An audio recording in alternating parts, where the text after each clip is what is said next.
حضرت علی فرماتے ہیں کہ میں نے نبی کریم سے سنا کہ جو شخص ہر نماز کے بعد آیت الکرسی پڑھے گا وہ جنت میں جائے گا، اور جو کوئی رات کو سوتے وقت اس کو پڑھے گا تو وہ شیطان سے محفوظ رہے گا۔ حضرت ابو ہریرہ کہتے ہیں کہ صدقہ فطر کی حفاظت حضور نبی کریم نے میرے سپرد فرمائی۔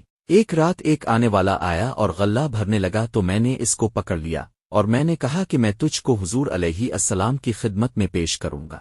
تو کہنے لگا کہ میں محتاج اور عیالدار ہوں اور سخت حاجت مند بھی ہوں، تو میں نے اسے چھوڑ دیا۔ جب صبح ہوئی تو حضور نے فرمایا، اے ابو ہریرہ کہ تمہارے رات کے قیدی کا کیا بنا؟ تو میں نے عرض کیا کہ حضور کے اس نے شدید حاجت اور عیالداری کا واسطہ دیا تھا، اس لیے مجھے اس پر رحم آ گیا، میں نے اسے چھوڑ دیا۔ حضور نے ارشاد فرمایا کہ اس نے جھوٹ بولا ہے، وہ پھر آئے گا۔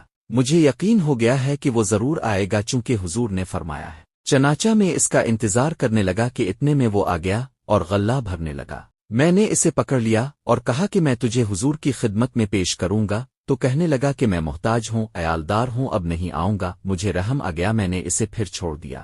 صبح ہوئی تو حضور نے فرمایا کہ اے ابو ہریرہ کہ تمہارے رات کے قیدی کا کیا ہوا؟ میں نے عرض کی حضور اس کی گریازاری پر آج پھر مجھے رحم آ گیا اور میں نے اسے چھوڑ دیا۔ تو حضور نبی کریم نے ارشاد فرمایا کہ اس نے جھوٹ بولا ہے، وہ پھر آئے گا۔ میں اس کے انتظار میں تھا کہ وہ آیا اور غلہ بھرنے لگا، تو میں نے اس کو پکڑ لیا اور کہا کہ 3 مرتبہ تو کہہ چکا ہے کہ میں نہیں آؤں گا، مگر پھر آ گیا۔ اب میں تجھے حضور کی خدمت میں پیش کروں گا۔ کہنے لگا کہ تم مجھے چھوڑ دو تو میں تمہیں ایسے کلمات سکھا دوں گا جن سے اللہ تعالیٰ تم کو نفع دے گا، وہ یہ ہے، جب سونے کا ارادہ کرو تو بستر پر آیت الکرسی پڑھ لیا کرو، صبح تک اللہ تعالیٰ کی طرف سے یہ آیت تمہاری نگہبان ہوگی اور شیطان تمہارے قریب نہیں آئے گا۔ میں نے اسے پھر چھوڑ دیا۔ جب صبح ہوئی تو حضور نبی کریم نے فرمایا کہ تمہارے قیدی کا کیا ہوا؟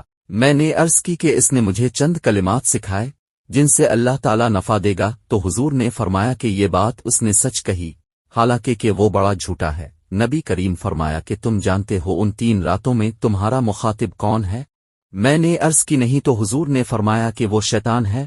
بخاری شریف۔ حدیث شریف میں ہے کہ جو کوئی مصیبت اور سختی کے وقت آیت الکرسی اور سورت بقرہ کے آخری آیتیں پڑھے گا تو اللہ تعالیٰ اس کی فریاد رسی کرے گا۔ اگر کسی جگہ مکان پر جنات کا بسیرا ہو تو وہاں سے ان کو خارج کرنے کے لیے آیت الکرسی کا 41 یوم میں 4100 مرتبہ پڑھنا بہت مفید ہے۔ تعداد پوری ہوتے ہی جنات چلے جائیں گے۔